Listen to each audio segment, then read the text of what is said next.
세계에는 많은 종교들이 있습니다. 그리고 그 종교를 따르는 사람들이 있죠. 여러분, 종교가 몇 개나 될 것 같아요? 몇 개나 될 것 같습니까? 종교가. 네? 아는 종교들 한번 얘기해 보실래요? 아는 종교. 네? 뭐, 불교부터 말하는 사람들은 뭐예요, 도대체? 여러분, 기독교인들은 아닌가요? 기독교가 먼저 나오지 않고 불교가 먼저 나오네? 여러분, 여러분들이 알고 있는 종교들 한번 다 얘기해 보세요. 기독교, 불교,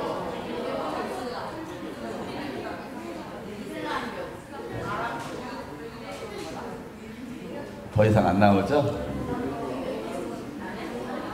정보가 너무나 미약해요. 그죠? 저도 어제 그래가지고 세계에 있는 종교들 한번 찾아봤습니다. 굉장히 많더라고요. 굉장히 많아요.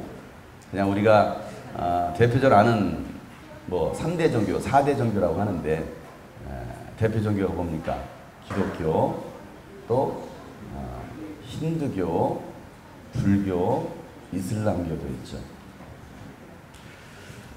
2016년도 6월 26일 기준으로 세계 인구가 74억 3,214만 8,562명이라고 합니다. 기억하셨어요? 나갈 때 시험 볼 겁니다. 세계 인구가 몇 명이라고요? 74억. 거기까지 확인가 안 나죠? 74억 3,214만 8,562명. 대략 74억 3천, 75억에 육박하는 그런 엄청난 인구가 증가하고 있습니다. 옛날에 그런 노래가 있었죠. 뭐죠? 1초라도 그 노래가 나온 지가 엊그제 같은데 거기에 몇 억 인구라고 하니까 65억 인구라고 했거든요. 그 노래 나온 지 한 10년 됐나요? 근데 벌써 74억이 됐어요. 74억. 인구는 계속 증가할 겁니다. 자, 74억 3,200만 인구 중에 기독교인이 21억 명입니다. 기독교가 21억 명. 그런데 기독교인은 여러분 내가 종교 말해보세요. 기독교, 천주교 이렇게 얘기했는데요. 이 기독교 21억 명 중에 천주교와 개신교로 또 정교회와 성공회로 분류가 됩니다. 그래서 기독교는 21억 명 중에 천주교가 몇 명이냐? 천주교인이 12억입니다. 그리고 개신교가 3억 5천 명입니다. 정교회가 2억 4천 명이에요. 그리고 성공회가 8,400만 명입니다. 그리고 그 밖에 분파가 약 한 3억 5천 명 정도 돼요. 그러니까 기독교 안에 있는 그 종교인들 중에 가장 많은 사람이 어디에 속해 있다고요? 천주교에 속해 있습니다. 천주교. 로마 카톨릭이라고 하는 천주교에 속해 있습니다. 자, 그러면 기독교회는 몇 명이라고요?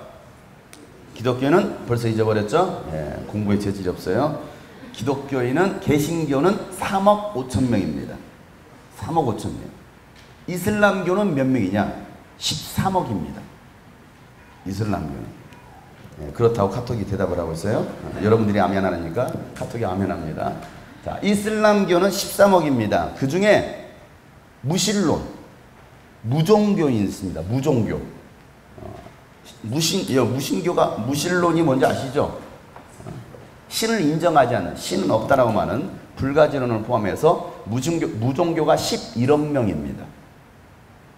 종교를 가지고 있지 않은 사람. 그 중에 힌두교가 9억입니다. 유교와 도교, 동양 전통 사상을 가지고 있는 사람들이 약 3억 9,400만 명입니다. 그리고 불교가 약 3억 7,600만 명이에요. 자, 원시 토속 신앙을 가진 사람들도 약 3억 명이 됩니다. 이외에 수많은 종교들이 있어요. 자, 그렇게 따지고 보면 우리가 믿고 있는, 우리가 가지고 있는 이 기독교라고 하는 사람들은, 기독교인들은 그렇게 많지 않다라는 사실이죠. 왜? 개신교가 약 3억 5천 명이니까, 5천만 명이니까 그렇게 많지 않아요. 여러분, 종교를 가진 사람들은요, 저마다 자기가 믿고 있는 대상에 대한 믿음과 신앙 고백들을 하고 있습니다. 심지어는 아까 말했던 것처럼 무종교인들, 무신론자들 나름대로의 신앙 고백, 그거 뭡니까? 신은 없다. 그 말은 무슨 말이야? 나를 믿는다라는 거거든요. 무신론은요, 자신을 믿는 거예요. 자, 여러분의 믿음의 대상은 누구입니까? 여러분이 믿고 있는 믿음의 대상, 여러분들이 종교, 개신교라고 하는 그 개신교라는 그 종교인들 속에 포함되어 있잖아요. 여러분들이 믿는 대상은 누굽니까? 교회를 다니는 사람들은요, 예수님을 믿는다고 합니다. 그렇죠? 이 가운데 뭐 부처님을 믿어요, 알라신을 믿어요 하는 사람이 있어요? 아니죠. 물론 개신교라고 하는 사람들과는 간혹 가다가 뭐 안산홍을 믿습니다, 뭐 이만희를 믿습니다 하는 사람들도 있어요. 문선명을 믿습니다. 보통 이제 그들을 이단이다, 또 사이비 집단이다라는 말을 하고 있죠. 그런데 교회를 다니는 사람들 분명히 예수를 믿는다고 하는데 간혹 예수님과 상관없이 사람들을 만나기 위해서, 때로는 사업이나 정치적인 목적을 위해서, 또 어떤 사람들은 마음의 안정을 갖기 위해서, 종교 하나 갖기 위해서 교회를 다니는 사람들도 있습니다. 자, 여러분들은 어떤 이유와 목적을 가지고서 교회를 다니십니까? 왜 나오셨습니까? 오늘도 어떤 분명 목적을 가지고 오신 분도 계실 것입니다. 물놀이라는 목적을 가지고서. 평상시 교회 오지 않아요. 그런데 오늘 물놀이 하는데 그 물놀이의 목적을 가지고 교회를 나온 사람도 있습니다. 또 어떤 사람은 물놀이와 상관없이 오늘 고기 준대, 고기가 목적이 되어서 온 사람도 있을 거예요. 그렇죠? 여러분, 교회에 나오는 이유, 목적이 무엇입니까? 어떤 사람은 등 떠밀려 나온 사람도 있습니다. 부모의 손에 이끌려서, 때로는 남편의 손에, 아내의 손에 이끌려서 나온 사람들도 있을 수도 있습니다. 자, 내가 믿는 예수님이 누구인지, 나에게 있어서 어떤 분인지 신앙 고백하는 것은 굉장히 중요하다고 했습니다. 많은 기독교인들 중에요, 교회를 다니고 신앙생활을 한다고 하면서도 자신이 믿고 있는 예수님에 대해서 신앙 고백하지 못하는 사람들이 있어요. 예수님이 어떤 분인지 자세히 모르는 사람들. 이게 참 심각한 겁니다. 내가 믿는 예수님을 다른 사람들에게 소개할 수 없는 사람들도 있습니다. 심지어는요, 내가 믿는 예수님을 자랑해보라고 하면은 부끄러워하는 사람이 있어요. 아유, 못해요. 저는 못해요. 부끄러워서 못해요. 자, 예수님께서 이런 말씀하셨어요. 누가복음 12장 8절부터 9절 말씀을 보면 잘 들어보세요. 내가 너희에게 말한다. 예수님께서 말씀하시는 거예요. 누구든지 사람들 앞에서 나를 시인하면 인자도, 예수님도 하나님의 천사들 앞에서 그 사람을 시인할 것이고, 그러나 사람들 앞에서 나를 부인하는 사람은 하나님의 천사들 앞에서도 부인당할 것이다 라고 말하고 있어요. 이거 예수님 말씀하십니다. 여러분들은 사람들 앞에서 예수님을 시인하십니까? 부인하십니까? 자랑스러워 하십니까? 부끄러워 하십니까? 그대로 행해지시겠다는 거거든요.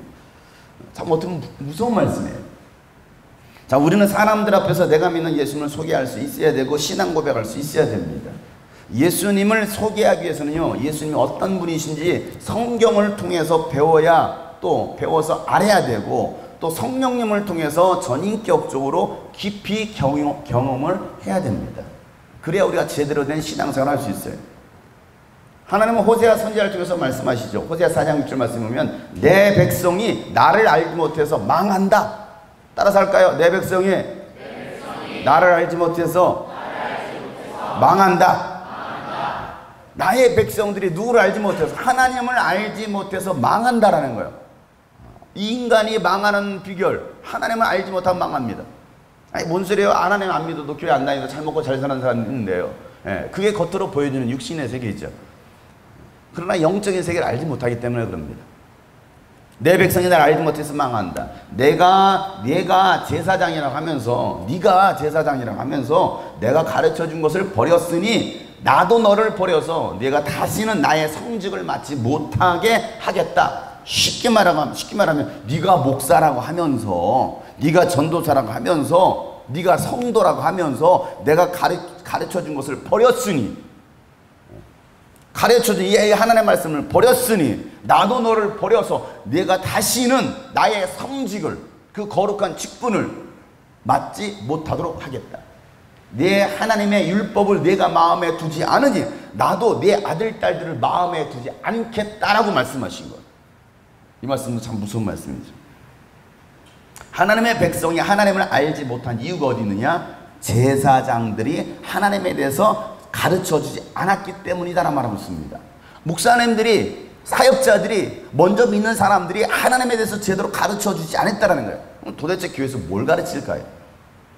목회자들 도대체 무슨 소리 할까요? 설교를 통해서, 때로는 뭐 제자 훈련을 통해서 도대체 무슨 말을 할까요?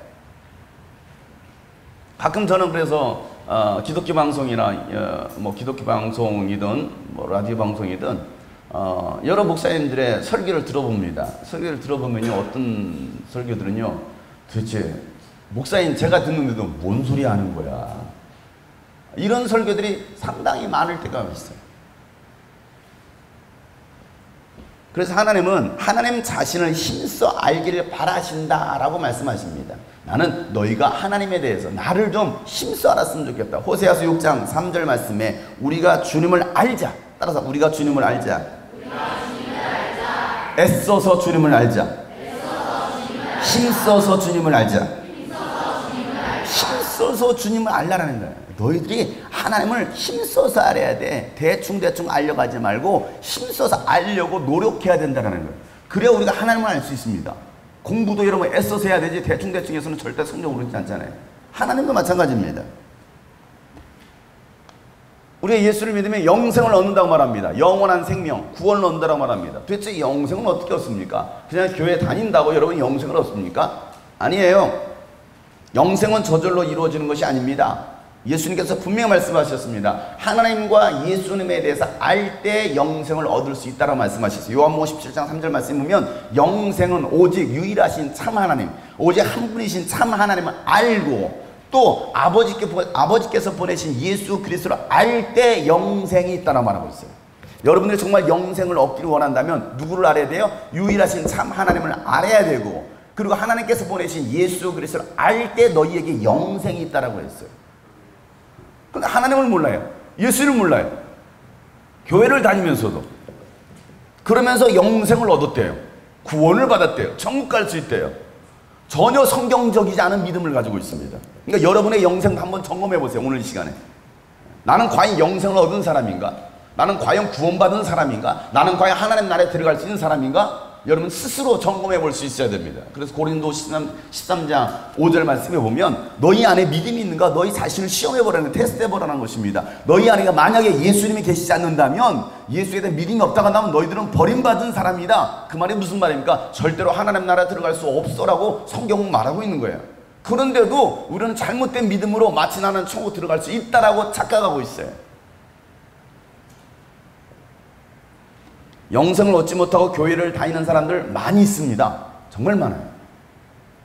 교인들은 많아요. 아까 얘기했잖아요. 교인들은 많습니다. 3억이에요, 3억. 개신교인들이. 천주교 12억이나 됩니다. 그러나 영생 얻지 못한 사람들이 너무나 많아요. 여러분, 내가 사랑하는 사람이 생겼을 때 그 사람에 대해서 알고 싶고 또 그 사람과 함께 하고 싶고 또 그 사람을 위해서 내 모든 것을 주고 싶은 것이 바로 사랑하는 사람이 생겼을 때, 우리 학생들 경험해봤나요? 경험해보고 싶어요? 우리 청년들 경험할지어다. 이제는 제발 부탁이다.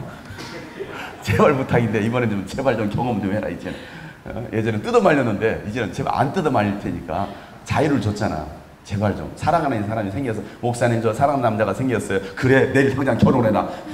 그러고 싶어요. 지금 너무 없어서 큰일이야. 물론 학생들은 지금 연애할 때 아니야.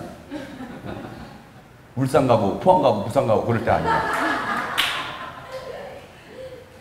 뭐 아니야, 평촌에다 다 놓고 왔다고 하는데. 그래요. 과거는 과거일 뿐. 그러나 그 과거의 흔적은 다 남아 있습니다. 여러분, 사랑하는 사람이 생기면요, 그거 당연한 겁니다. 여러분, 예수님을 사랑한다는 것도 이와 같은 거예요. 예수님을 사랑한다면 예수님을 더 많이 알고 싶고요, 다른 사람에게 내가 사랑하는 예수님을 자랑하고 싶고요, 예수님을 위해서 나의 삶을 드리고 싶은 거예요. 예수님을 정말 사랑한다면. 근데 이런 마음이 없다고 한다면 여러분 한번 점검해 보라니까요. 내가 정말 예수님을 사랑하나? 내가 예수를 만났나? 여러분은 예수님에 대한 신앙 고백을 가지고 계십니까? 예수님에 대해서. 여러분 예수님 믿는다면서요. 자, 예수님을 믿는 사람들만 아멘 해보세요. 아멘. 다 면하잖아요. 다 면하잖아요. 그러면 여러분 예수님에서 여러분 소개할 수 있습니까? 예수님에 대한 신앙 고백을 가지고 계신가요? 나는 당신 없이는 못 살아요. 나는 당신 사랑이에요. 당신과 떨어질 수 없어요. 헤어질 수 없어요. 이게 뭡니까? 사랑 고백이잖아요. 사랑 고백. 나의 사랑을 받아주십시오. 사랑 고백 하잖아요. 그럼 이 신앙 고백은 어떻습니까? 신앙 고백. 예수님에 대해서. 자, 오늘 이것도 이 본문의 내용의 주인공 사울이라는 사람입니다. 사울은요 예수님을 만나기 전 어떤 사람이었는가? 예수를 믿는 사람들을 핍박하고 교회를 잔멸하던 사람이었습니다. 그는 정통 유대인이었죠. 예수 믿는 사람, 교회에 다니는 사람은 그렇게 핍박했던 사람이에요. 과거에는, 요즘도 그런 사람들 간혹 가다 있지만 아내가 예수 믿는다고 교회 간다고 곡괭이 자루로 두드러 패가지고 척추가 부러지고 이런 사람 많이 있었습니다. 실제로 그랬어요. 예수 믿는다고, 교회 다닌다고. 별의별 시어머니도 다 있고요. 교회 다닌다고. 에휴, 미친년이 우리 집안에 들어가지고 우리 집안이 다 말아먹겠다고. 뭐 별의별 일 많이 있었습니다. 지금도 간혹가다 그런 가정들이 있긴 있을 거예요. 자, 사울은 어떤 사람입니까? 정통 유대인이라고 했습니다. 빌립보서 3장 5절부터 6절에 보면요, 그는 이렇게 말, 나는 난 지 8일 만에 8일 만에 할례를 받았고 이스라엘 민족 가운데서도 베냐민 집하고 히브리 사람 중에서도 히브리 사람이고 율법으로는 바리새파 사람이고 열성으로는 교회를 박해한 사람이요, 이렇게 말하고 있습니다. 자, 열성으로는 교회를 박해한 사람이고 율법의 의로는 흠잡힐 데가 전혀 없는 완벽남입니다. 완벽남. 율법에 의하면 정말 완벽남이에요. 거기다 더군다나 열성이 있었습니다. 어떤 열성이에요? 교회를 뭐 했어요? 박해하던 사람이에요. 예수 믿는 사람을, 예수 믿는 아내를 박해하고 예수 믿는 남편을 박해하고, 요즘 매 맞는 남편이 늘어나고 있습니다. 예수 믿는 남편을 박해하고 예수 믿는 자녀들을 박해하고 예수 믿는 부모를 박해하던 사람, 그가 누구냐? 사울이에요. 자, 이 사울은요 교회를 박해하는 것이 하나님에 대한 충성심으로 생각했던 사람입니다. 그래서 예수 믿는 사람들을 잡아 죽이는 일에 앞장서서 일했습니다. 자, 성경을 제가 본다고 했죠. 8장 3절입니다. 앞자 한 장만 넘겨보면 사도행전 8장 3절에 이렇게 기록하고 있죠. 다 같이 한번 큰 소리를 읽어보세요. 안 가져온 사람들을 위해서라도. 시작. 그런데 사울은 교회를 없애려고 날뛰었다. 그는 집집마다 가서 남자나 여자나 가리지 않고 끌어내서 감옥에 넘겼다. 자, 오늘 성경 뭐라고 말하고 있습니까? 사울은 어떤 사람이에요? 교회를 없애려고 날뛰는 사람이었어요. 교회를 없애려고 날뛰는 거예요. 날뛰어. 주님 앞에 뛰는 게 아니고요, 교회를 없애려고 막 교회에 다니는 사람들을 없애려고 막 날뛰던 그 사울 청년은요 집집마다 찾아 들어가서 남자나 여자나 가리지 않아요. 여러분, 이거 굉장히 무서운 겁니다. 남자나 여자나 가리지 않고 끌어내서 감옥에 넘겼다라고 성경 기록하고 있습니다. 자, 마치 IS 테러 집단과 같은 모습이잖아요. 그렇잖아요. 남자네 그냥 집집마다 찾아 들어가가지고 예수 믿는, 쉽게 교회, 주님이 꿈꾸는 게 교회가 붙어 있으면 그냥 들어가가지고 남자나 여자나 상관하지, 어린아이나 상관하지 막 끌어내는 거예요. 그냥. 지금 북한과 중국에서는요 이런 일들이 일어나고 있습니다. 지난번 캠프 때 중국에 계신 선교사님이 들어왔어요. 그분은 한국에 들어올 때마다 꼭 우리 수련회 캠프를 참여하고 가십니다. 한 3년째 그러고 가셔요. 그분이 하시는 말씀이 지금 중국에 엄청난 핍박이 일어나고 있다는 거예요. 엄청난 박해가 일어나고 있다는 거예요. 막 교회를 불질러 버립니다. 선교사들이 다 추방당하고 있습니다. 예수 믿는 사람들은 막 잡혀 들어가고 있습니다. 아니, 오늘 이 장면이, 사울이 행했던 그 장면은 마치 IS 테러 집단이나 아니면 중국이나 북한에서 일어나고 있는 그 장면들을 우리가 연상할 수가 있어요. 자, 스데반이요 돌에 맞아 죽습니다. 왜? 예수 복음 전하다가 돌에 맞아 죽자 사울은 어떻습니까? 더욱 살기를 띠고 달려듭니다. 피를 본 거예요. 피를 봤어. 마치 굶주린 사자처럼. 그래서 이제는요 본격적으로 대제사장들과 짜서 다메섹이라고 하는, 우리가 가지고 있는 다마스쿠스에 가서 그리스도인들을 잡아오려고 이제 다마스쿠스로 향하는 거예요. 자, 9장 1절 2절이에요. 9장 1절 2절. 시작. 사울은 여전히 주님의 제자들을 유혹하면서 살기를 띠고 있었다. 그는 대제사장에 가서 다마스쿠스에 있는 여러 회당으로 보내는 편지를 써달라고 하였다. 그는 그 도를 믿는 사람은 남자나 여자나 가리지 않고 닥치는 대로 묶어서 예루살렘으로 끌고 오려는 것이었다. 굉장히 자세히 써놨습니다. 사울은 여전히, 이 여전히가 뭐냐, 8장에서 무슨 사건이 있었습니까? 스데반이 돌에 맞아 죽는 사건이 있었어요. 거기에 사울이 가담했습니다. 그리고 뭐합니까? 여전히 주님의 제자들을 위협합니다. 주님의 제자들, 교회 다니는 사람들을 위협합니다. 아내를 위협하고 남편을 협박한다니까. 당신 교회 가지 마! 가지 말아봐. 이제 밥 해주나. 위협합니다. 밥으로 위협해요. 자녀들을 위협합니다. 부모들을 위협합니다. 교회 다니는 사람들을 위협합니다. 살기를 띠고 있어. 살기. 얼마나 무섭습니까? 살기가 느껴지는 사람들 있잖아요. 살기가 느껴지는 사람들. 그는 대제사장에 가서 뭐합니까? 다마스쿠스에 있는 여러 회당으로 보내는 편지를 써달라는 거예요. 그는 그 도를 믿는 사람. 그 도가 무슨 도예요? 그 도가 무슨 도예요? 예? 그리스도. 그리스도교. 그 도가 무슨 도예요? 무슨 도예요? 도를 아십니까? 이 도예요? 그 도를 믿는 사람, 예수 그리스도교를 믿는 사람은 남자나 여자나 가리지 않고 닥치는 대로 묶어서, 여러분 닥치는 대로 묶어버려요. 그리고 예루살렘으로 끌고 오려는 거예요. 무서운 사람이에요. 사울은요, 이제 다마스쿠스로 가던 중에 이제 그거 살기 등등해서 가는 거예요. 내가 이제 그 공문도 띄었겠다. 이제 닥치는 남자와 여자가 할 거를 다 끌어다가 이제 예루살렘을 끌고 가려고 이제 아주 엄청난 하나님에 대한 열심을 가지고서 지금 다마스쿠스 가고 있었습니다. 그러는데 하늘에서 환한 빛이 자기를 둘러 비추는 것을 봅니다. 가다 말고 환한 빛이 비치는 거예요. 그것을 보고 땅에 엎어집니다. 엎어져요. 그때 어디선가 음성이 들리죠. 사울아, 사울아, 내가 왜 나를 핍박하느냐. 그 음성이 들려집니다. 사울은 뭐라고 합니까? 주님, 누구십니까? 놀랄 일이 벌어졌습니다. 주님, 누구십니까? 묻자, 나는 내가 핍박하는 예수다. 나는 내가 핍박하는 예수다. 사울이 예수님을 직접적으로 핍박했습니까? 아니에요. 사울은 예수님을 직접적으로 핍박한 적이 없습니다. 누구를 핍박하고 있었습니까? 교회를 핍박하고 있었어요. 예수님을 믿는 사람들을 핍박하고 있었어요. 그런데 예수님 말씀하시죠. 나는 내가 핍박하는 예수다 라고 말씀하십니다. 그러고 나서 중요한 것을 말씀하시죠. 일어나서 성 안으로 들어가라. 내가 해야 할 일을 일러줄 사람이 있을 것이다 라고 예수님께서 말씀하시죠. 그리고 그는 두 눈이 멀어버립니다. 같이 동행하는 사람은 아무 소리도 못 들었어요. 근데 뭘 봅니까? 사울이 두 눈이 멀어버렸어요. 그러니까 저 사람 왜 저래? 놀란 거죠. 그런데 앞이 안 보이는 거예요.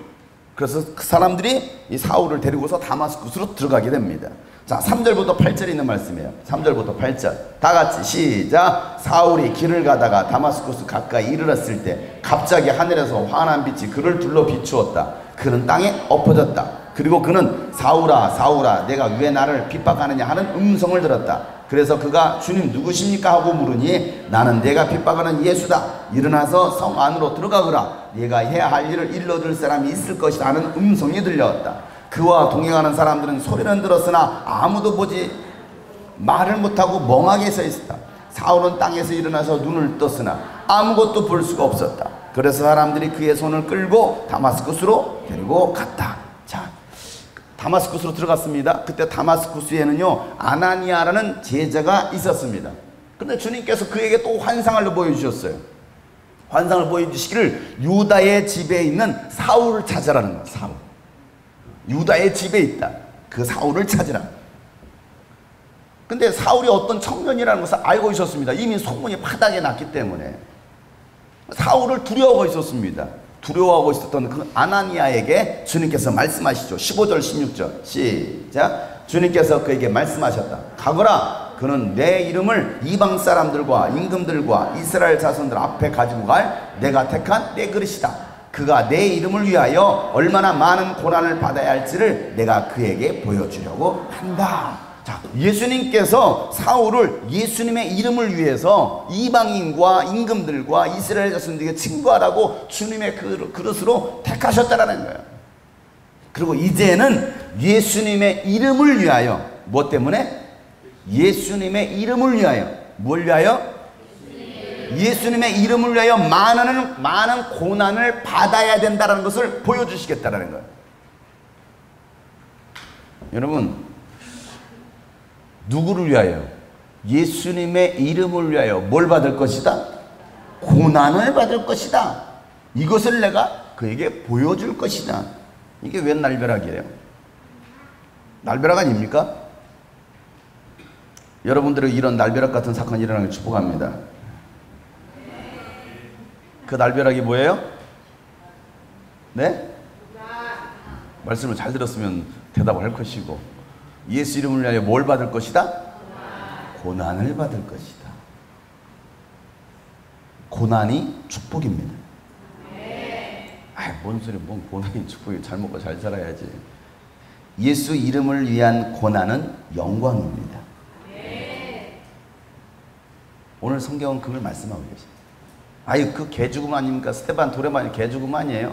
제자들 다 개죽음 아닙니까? 어떤 사람은 온몸, 얼굴부터 시작해 온몸에다 껍데기가 산채로 껍데기가 벗겨져서 죽은 사람도 있는데, 개죽음이잖아요. 성경에서는 그 개죽음을 당할 것이다. 여러분 믿으시겠어요? 그래도 큰일 났네. 예수를 믿으면 예수 이름 때문에 고난을 당할 것이다. 분명히 성경 말하고 있어요. 아나니아의 안수기도로 사울은 눈을 뜨게 되었습니다. 그리고 그가 행했던 것이 무엇이냐면 침례를 받습니다. 뭘 받아요? 그리고 며칠 동안 제자들과 함께 지내다가 곧 여러 회당에서 예수가 하나님의 아들이심을 선포합니다. 18절부터 20절 말씀이에요. 다 같이 큰 소리로 시작. 곧 사울의 눈에서 비늘 같은 것이 떨어져 나가고 그는 시력을 회복하였다. 그리고 그는 일어나서 침례를 받고 음식을 먹고 힘을 얻었다. 사울은 며칠 동안 다마스쿠스에 있는 제자들과 함께 지냈다. 그런 다음에 그는 곧 여러 회당에서 예수가 하나님의 아들이심을 선포하였다. 여러분, 사울이 어떻게 예수님을 하나님의 아들이라고 선포할 수 있게 되었어요? 그가 예수님은 살아계신 하나님의 아들이십니다라고 선포할 수 있었던 이유가 어디 있습니까? 사울은 부활하신 예수님을 만났습니다. 그리고 성령 충만함을 받았습니다. 그 다음에 신앙 고백으로 침례를 받았습니다.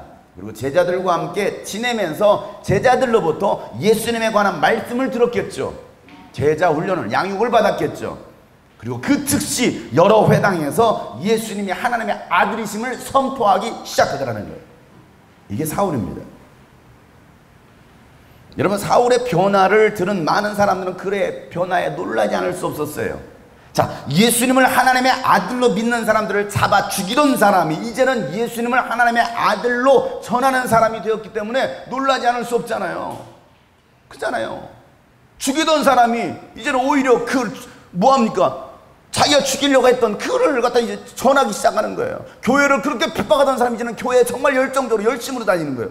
너 미쳤어? 너 왜 그래? 너 과거에 안 그랬잖아. 그런데 지금 사울이 그렇게 된 겁니다. 우리 주변에도 보면요, 기독교라는 말만 나와도 몸서리치고 핍박하던 사람이 있습니다. 그런데 이제는요, 그런 사람이 예수를 믿고 예수님을 전하는 사람이 되었다는 사람들을 보게 돼요. 이 사람이 달라졌네, 이상해졌네. 이상해진 거죠. 부활하신 예수를 만나면 변화되는 것입니다. 여러분, 삶의 변화가 일어나지 않는 이유가 어디 있습니까? 부활하신 예수님을 만나지 못한 것입니다. 그리고 성령 충만함을 받지 않았기 때문에 삶의 변화가 일어나지 않는 거예요. 캠프 때 아무리 들고 뛰고 흥분을 해도 삶의 변화가 왜 일어나지 않느냐? 부활하신 예수를 인격적으로 영적으로 만나지 않은 거예요. 그러니 그때는 흥분하죠. 뛰죠. 은혜 받았다는 거 말하죠. 근데 실제로 가정에 돌아가서 학교로 돌아가서 삶의 변화가 일어나지 않는 거예요. 왜 그래요? 부활하신 예수님을 만나지 않은 거예요. 부활하신 예수님을 만난 사람은요, 성령을 받고 침례를 받습니다. 그리고 예수님이 하나님의 아들이시라고 증언하기 시작하더라는 거예요. 그러니까 여러분들이 정말 부활하신 예수님을 만났느냐 안 만났느냐는 오늘 이거 뭡니까? 성령 충만 받고 침례 받고 예수님이 하나님의 아들이시라고 증언하고 있느냐 이거예요. 자, 오늘 22절 말씀. 22절 말씀. 시작. 그 말을 듣는 사람들은 다 놀라서 말했다. 이 사람은 예루살렘에서 예수 이름을 부르는 이들을 마구 죽이던 바로 그 사람이 아닌가? 그가 여기 온 것도 그들을 잡아서 대제사장들에게로 끌고 가려는 것이 아닌가? 그러나 사울은 더욱더 능력을 얻어서 예수가 그리스도이심을 증명하면서 다마스쿠스에 사는 유대 사람들을 당황하게 했다. 누가 당황했어요? 유대 사람들, 다마스쿠스에 있던 유대 사람들이 당황한 거예요. 많이 당황하셨어요? 당황한 거예요. 왜? 이 사람이 그런 사람이 아닌데, 아니 이 사람이 우리를 잡아 죽이려고 왔던 사람인데 어떻게 이제는 예수가 하나님의 아들이시라고 증언하기 시작하냐는 거예요. 여러분, 우리가 오늘은 침례 예배로 오늘 이곳에 모였습니다. 우리가 수영하려고 온 거 아닙니다. 물놀이 하려고 오는 게 아니에요. 여러분, 물놀이의 목적을 가지고 오지 마세요. 우리는 침례 예배로 오늘 이 자리에 참여하고 있습니다. 여러분, 그리스도인들에게 있어서요, 침례는요 굉장히 중요합니다. 침례는 예수님의 명령이자 내가 예수님을 믿고 예수님의 사람으로 살겠다라는 신앙 고백입니다. 침례를 함부로 줘서도 안 되고요, 침례를 받은 사람은 함부로 살아서도 안 돼요. 침례 받은 사람 손 들어보세요. 침례 받으신 분 손 들어보세요. 높이 들어보세요. 침례를 받으신 분. 침례자로 살고 계신 분 손 들어보세요. 다 손이 내려왔어요. 무거워서 내려왔어요? 침례를 받은 것과 침례자로 살아가는 것은 다릅니다. 무슨 말인지 아십니까? 개신교 종교인과 크리스찬은 달라요. 교회 다니는 사람과 정말 예수의 사람으로 살아가는 것은 다른 거예요. 많은 사람들이 침례는 받습니다. 세례는 받습니다. 저는 진중 세례식, 진중 침례식이라고 있습니다. 군부대에서 하는 합동 세례식이 있고 침례식이 있거든요. 이번에도 우리 교단에 이제 어느 아주 가가지고 이번에 침례식을 내놨더라고요. 4,000명을 침례를 줬다고. 진중 침례 4,000명. 논산 훈련소 가가지고. 그거 가면요, 초코파이 2개 주거든요. 한 개 먹을 거 침례 받으면 2개 주거든요. 그러니까 군종들이 더 유혹하거든요. 야, 너 침례 받아라. 밖에 저 기독교는 아닌데, 야, 침례 받으면 초코파이 2개다 콜라도 준다니까. 그러면요, 콜라와 초코파이 때문에 침례 가서 받습니다. 그래서 4,000명씩 받는 거예요. 그걸 또 자랑합니다. 4,000명 우리가 침례를 줬다고. 군고구마가 일어나고 있다고. 군고구마가 일어나고 있습니다. 군고구마가. 그렇게 해서 침례 받는 사람도 있고요. 물론 그 계기가 돼가지고 교회를 다니는 사람도 있습니다. 있죠. 근데 여러분, 침례가 도대체 뭐냐 이거예요. 침례가. 근데 침례는요, 함부로 줘서도 안 되고, 침례 받은 사람들은 함부로 살아서도 안 돼요. 로마서 6장을 펴보세요. 로마서 6장 3절부터 4절 말씀. 로마서 6장 3절부터 4절 말씀.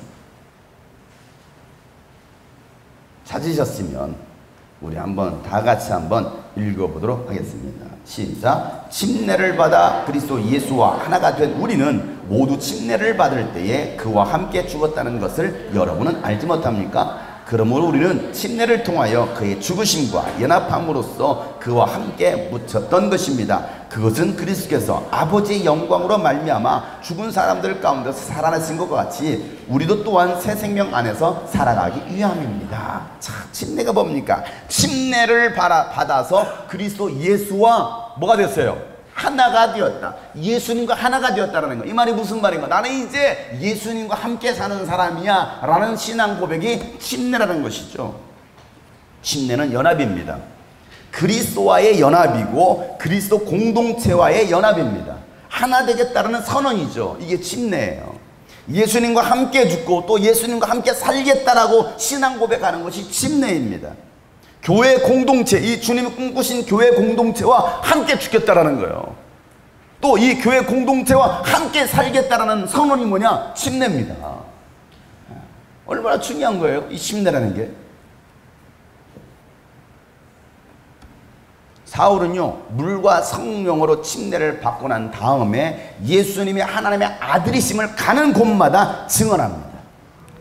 여러분은 부활하신 예수를 만나셨습니까? 왜 아멘들을 못하셔요? 여러분들은 부활하신 예수를 만나셨습니까? 네. 여러분은 신앙 고백으로 침례를 받으셨습니까? 네. 그리고 침례 교인으로 살아가고 계십니까? 강도가 점점 약해지고 있어요. 침례 교인으로 살아가기를 원하십니까? 네. 그건 또 그게 안 해. 감사하네요. 그렇게 살게 원한다라는 것도, 그것도 감사하네요. 여러분, 침례 교인이란 말은요, 우리가 침례 교단이니까 침례 교인이 아니고요, 예수님도 침례를 받으셨잖아요. 세례는 로마 카톨릭에서 만들어낸 겁니다. 그건 전혀 성경적이지 않습니다. 자, 침례 교인이라는 말은 그리스도인이라는 말이에요. 그리스도인. 침례 교도야? 당신은 그리스도야? 그리스도인이야? 라고 말하는 것과 똑같아요. 저는 여러분들에게, 침례를 받으신 여러분들에게 또다시 침례에 관한 가르침과 부활과 심판에 대해서 또다시 기초를 놓는 일이 없기를 소망합니다. 바울이 이 말을 했습니다. 히브리 기자가 히브리서 6장 2절에 보면 침례에 관한 가르침과 안수와 죽은 사람의 부활과 영원한 심판과 관련해서 또다시 기초를 놓는 일이 없어야겠습니다. 맨날 침례에서 얘기해. 맨날 이 죽으신과 부활해서 또 얘기해. 맨날 기초적인 것만 또 얘기하고 있어요. 그런 사람이 있다라는, 그런 사람. 오늘 침례 예배를 통해서 다시 한번 침례의 의미를 깊이 새기고 예수님이 그리스도시요 살아계신 하나님의 아들이시라는 신앙 고백할 수 있는 시간이 되시기를 축복합니다. 예수님께서 물어보시죠. 너희는 나를 누구라고 하느냐? 너희는 나를 누구라 생각하느냐? 주는 그리스도시요 살아계신 하나님의 아들이십니다. 이 신앙 고백이 우리 모두에게 있기를 축복합니다. 오늘 침례를 받으시길 원하시는 분들, 침례로 여러분의 신앙 고백하기를 원하시는 분들, 이 고백하시길 바랍니다. 또 침례를 받으셨던 분들도 이 고백이 변치 않기를 바랍니다. 오늘부터는, 이번부터는, 올해부터는 좀 더 바꾸려고 합니다. 뭐 초등학생들 가운데서 침례를 받기를 원하는 학생들도 있고요. 중학교 들어가면 그래, 적어도 이제 중학생 되면 어느 정도 이성적으로도 좀, 물론 이제 중2는 이성적이지도 않지만 중학교 올라가면 그래도 좀 이성적으로 초등학교 때보다는 조금 성숙하지 않느냐. 그러니 이제 중학교 올라가면 침례를 받을 수 있는 자격이 주어진다 했는데 그것도 아닌 것 같아요. 그것도 아닌 것 같고, 보니까 뭐 침례 받고 교회 나가는 사람도 있고 교회 안 다니는 사람도 있고 막 그러더라고. 그래서 그런 짓은 하지 말아야겠다 이제. 그래서 이제는 여러분들이 진짜 예수를 주로 고백하는 분들, 그분들은 침례를 주도록 하겠습니다. 그 대신 여러분들이 신앙 고백하셔야 돼요. 제가 단톡방에다 그렇게 남겼습니다. 1분 이상 신앙 고백하십시오. 내가 믿는 예수님이 누구신지. 그 고백할 수 없다고 하면 침례 받지 마십시오. 그러나 진짜 예수님이 나의 주님이십니다. 하나님의 아들이십니다. 그분은 나를 위해 죽으셨습니다. 여러분 정말 눈물로 간증을 하시든지 신앙 고백을 하실 수 있으신 분들은 침례를 받으시고, 그렇지 않으신 분들은 나중에 받으셔도 돼요. 나중에. 언제든지 받으셔도 돼요. 그러나 여러분들이 진짜 예수를 신앙 고백하신다면 오늘이라도 당장 여러분 침례를 받으실 수 있으십니다. 우리 모두가 예수님이 그리스도시요 살아계신 하나님의 아들이시라고 신앙 고백할 수 있기를 축복합니다. 다 같이 기도하도록 하겠습니다. 이 시간 기도할 때에 내가 믿는 예수님은 도대체 누구인가? 나는 그 예수님은 뭐라고 신앙 고백하고 있는가? 우리가 침례를 받았음에도 불구하고 전혀 침례 교인으로 살아가지 못하고 있었던 우리들, 내가 예수를 믿는다고 하면서도 예수 믿는 사람으로 삶의 변화도 일어나지 못하고 살지 못했던 우리가 있었다고 한다면 우리가 그런 부분들을 다시 한번 회개하면서, 하나님, 내가 오늘 이 말씀을 기억하면 다시 한번 예수가 하나님의 아들이심을 증언할 수 있는 그런 복음의 전달자로 살아가기를 원합니다. 라고 우리가 함께 기도하는 시간을 기원합니다. 다 같이 기도하도록 하겠습니다. 거룩하신 하나님 아버지, 예수님의 살아계신 하나님의 아들이시여 그리스도의 있음을 하나님 신앙 고백할 수 있는 우리 모든 하나님의 사람들에게 도와주시옵소서. 주 예수보다 더 귀한 분은 없네. 귀한 분은 없 예수 밖에는 없네. 밖에는 없네. 오늘 말씀을 기억하면서 주 예수보다 더 귀한 분은 없네. 주 예수보다 더 귀한 분은 이 세상 행복과 바꿀 수 없네. 이 세상 행복과 바꿀 수 유혹과 핍박이 몰려와도 유혹과 핍박이 몰려와 주 섬기는 내 맘, 주 섬기는 내 맘 변치라. 세상 즐거움 세상 다 버리고 세상 자랑다. 세상 자랑다 버렸네. 주 예수보다 더 주 예수보다 귀한 분은 없네. 귀한 분은 예수밖에 없네. 예수밖에는 없네. 하나님, 예수님밖에는 없음을, 예수님보다 더 귀한 분이 없음을 하나님과 고백하는 시간 되게 하여 주시고, 예수님이 하나님의 아들이신 그리스도이심을 하나님 증언하는 우리 모두가 되게 하여 주시옵소서. 감사하며 예수 그리스도의 이름으로 기도하옵나이다. 아멘. 내가 믿는 예수님이 누구인지 신앙 고백하는 시간 갖도록 하겠습니다. 제가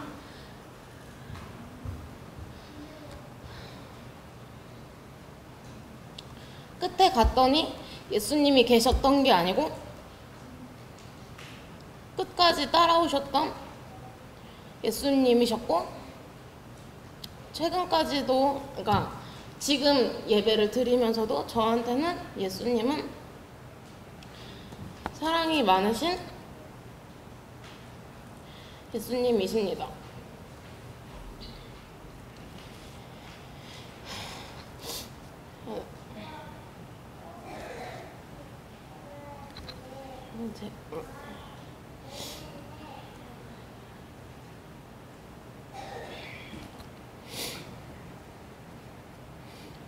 예수님을 왜 믿어야지 라고 생각했던 때가 있었는데, 지금 제가 예수님을 믿는 이유는 천국에 가기 위해서라기보다는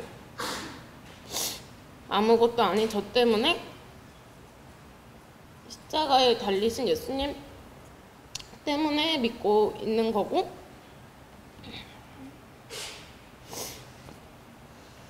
그 어떠한 값지고 귀한 것이 제 앞에 있어도 저는 예수님을 바꿀 수 없고,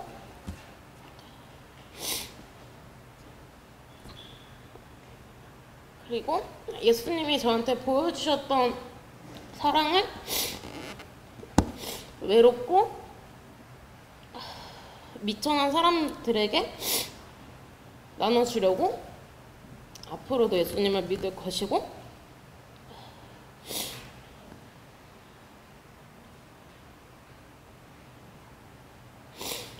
예수님이 저한테 주셨던 사랑을 인간에게 제가 보여줄 수는 완벽하게 보여줄 수는 없겠지만, 저한테만큼은 완벽하신 사랑의 예수님이셨고, 지금도 그러시고, 율법의 완성은 사랑이라고 하였는데 그거를 깨닫게 해주신 예수님입니다. 제가 만난 예수님은 너무 방황하고 힘들었던 시기에 캠프를 가기 싫었는데, 그때 갔는데 찬양을 하는데 예수님이 그 찬양이 예수님이 저한테 말씀해 주시는 것 같이 와서 예수님은 저를 얼마나 기다리셨고 내가 방황하는 동안에도 예수님은 나를 항상 지켜보고 계셨고 그런 방황하는 모습을 보면서 마음 아파하셨고 저를 되게 많이 사랑하시고 있다는 것을 깨닫게 해주셨고 제가 예수님의 자녀라는 것을 알게 해주셨고 처음에는 방황하거나 이럴 때는 제가 예수님의 자녀인가 나는 뭐지? 나는 뭐 때문에 교회를 다니고 있는 거지? 이런 생각도 많이 했는데 캠프에서 많이 느낄 수 있었던 건 확실하게 느낄 수 있었던 건 예수님이 나를 항상 사랑하시고 있다는 것과 예수님의 자녀라는 것을 깨닫게 해주셨고 이제는 그 예수님의 십자가가 저와 어떤 상관이 있는지 더욱더 깊이 예수님을 더 만나고 싶은 그런 마음으로 살아가려고 합니다. 내가 믿는 예수님은요, 성경을 보면 초림 예수님은 병자와 약한 자와 도둑들과 그런 걸 오셨지만 다시 오시는 주님은 심판주의 예수님 때문에 저는 항상 긴장하고 예수님 믿습니다. 항상 긴장하기 때문에 예수님 믿고 또 하나 이제 저 같은 경우는 세 가지가 있는데 항상 하나님 말씀을 다른 건 다 놓쳐도 하나님 말씀만은 놓치지 말자는 그런 게 있고요. 또 하나는 한 번 받은 구원은 영원한 게 아니기 때문에 항상 구원은 진행형이기 때문에 항상 구원에 대해서 착각하지 않는 거고 그리고 다른 건 다 실수해도 영생에 있어서 실수하지 않는 게 제 신앙입니다. 항상 긴장하고 그렇기 때문에 예수님이 다시 오시는 그날까지 항상 바라보면서 살아가는 게 제 믿음의 그겁니다. 중학교 때 제가 제일 힘들 때 만났는데요. 그 하나님은 언제나 저와 함께 계셨더라고요. 제가 세상 가운데 열심히 사는 동안에도 함께 계신 하나님은 절대 나를 놓지 않으셨던 분이시더라고요. 그래서 늘 내 마음속에 주는 그리스도시요 살아계신 하나님의 아들이심을 제가 늘 잊지 않고 살아가게 하신 것 같았어요. 그래서 제가 여기에 서 있지 않나 싶고요. 앞으로 저의 목표는 하나님의 일을 잘 이루어가면서 사는 게 저의 꿈입니다. 이상입니다. 제가 만난 하나님은 치료의 하나님입니다. 많이 힘들었을 때 가운데 항상 용기를 주시고 힘을 주신 그런 하나님입니다. 제가 만난 하나님 이렇게 얘기를 하니까 저는 그렇게 갑자기 그냥 기적적으로 이렇게 만난 하나님은 아니에요. 전에 한번 제가 그런 말씀을 드렸는데 하이라가 최수종이한테 했던 고백인가 그 말을 하는데 이렇게 젖어왔다라고 얘기를 했거든요. 휴지가 물에 이렇게 담궈놓으면 두루마리 휴지를 물에 이렇게 보면은 젖어오잖아요. 그런 식의 하나님이었어요. 조금 그려도 되나요? 제가 교회에 나오지 않을 때 제 별명은 잡놈. 그것도 그냥 잡놈도 아니고 철도 잡놈. 안 해본 것 없고 못한 것 없고 회사에서 하는 거 다 해봤던 잡놈이거든요. 아마 그렇게 살았으면 지금 아마 이상한 사람 됐을 거예요.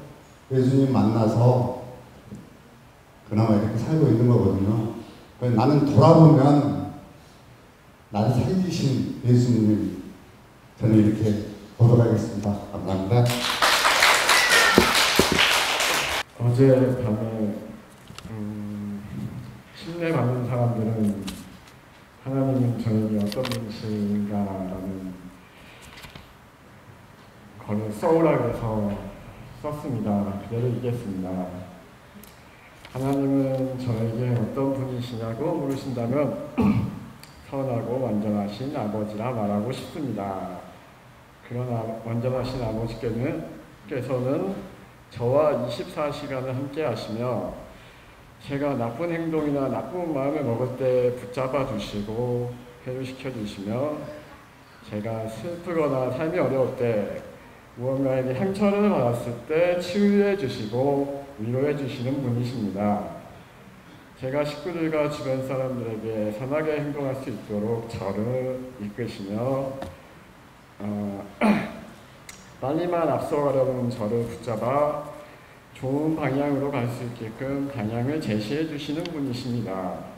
그리고 제가 지은 죄를 사하여 주시는 유일한 분이시며 늘 같은 자리에서 저를 바라보며 기다려 주시는 분이십니다. 제가 어떤 잘못이나 실수를 하면 결혼 전에는 부모님께, 결혼 후에는 집사람에게 많은 잔소리와 함께 혼이 납니다. 요즘에는 저의 아들과 딸에게도 혼이 납니다. 하지만 하나님께서는 그런 저를 아무 말씀 없이 용서해 주시고 보다듬어 주십니다. 그런 주님의 말씀을 종종 어기고 지켜보고 계시다는 것을 망각할 때가 많아 늘 죄송하고 반성할 때가 많습니다. 가장 중요한 것은 이렇게 좋은 주님이 꿈꾸신 교회에 나오게 하여 최고의 목사님과 사모님, 성도들, 아이들을 만나게 해주신 분도 하나님이시고 그분의 계획이셨다는 것을 믿습니다.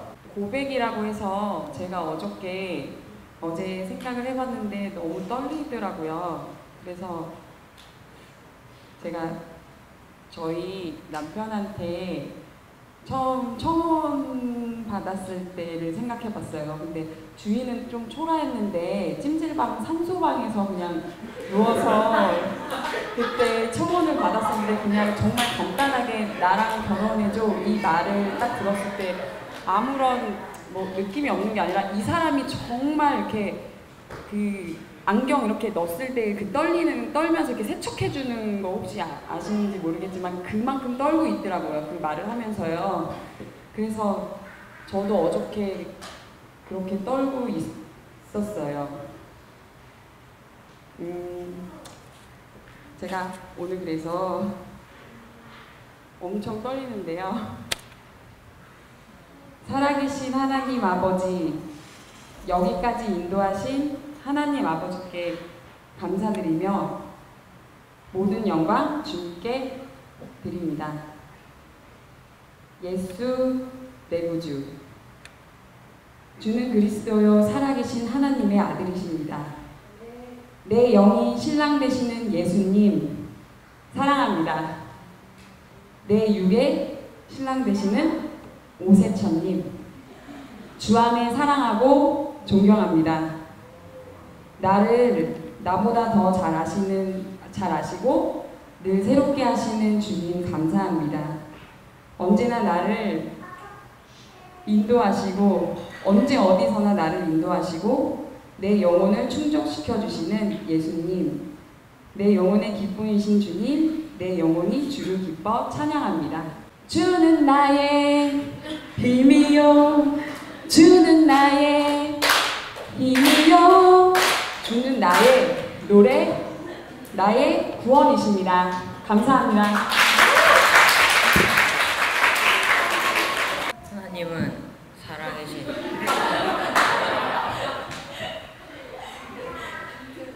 하나님은 그리스도시요 살아계신 하나님의 아들이시고 저에게 생명 주신 분입니다. 이상입니다.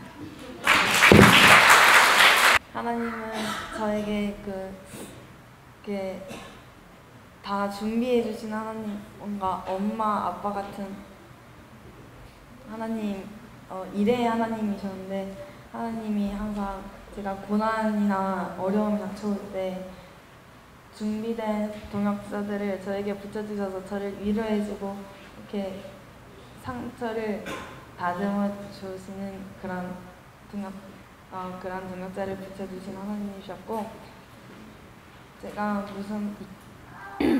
무슨 일이 있으면 또 제일 가까운 엄마나 아빠한테 또 털어놓을 수 있는 그런 엄마 아빠를 만나서 또 하나님이 그것도 다 준비해 주신 거고, 이렇게 엄마 아빠한테 편하게 털어놓을 수 있는 것도 복이라고 생각합니다.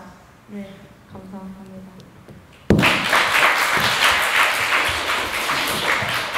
이제는 우리 구주 예수 그리스도의 은혜와 하나님 아버지 놀랍고도 지극하신 사랑과 성령님의 감화 감동 교통 충만하시니 침례로 우리 예수님이 하나님의 아들이심을 증언하고 신앙 고백한 모든 하나님의 사람들 머리 위에 이제부터 영원토록 함께 하시기를 간절히 축복하며 기도합니다.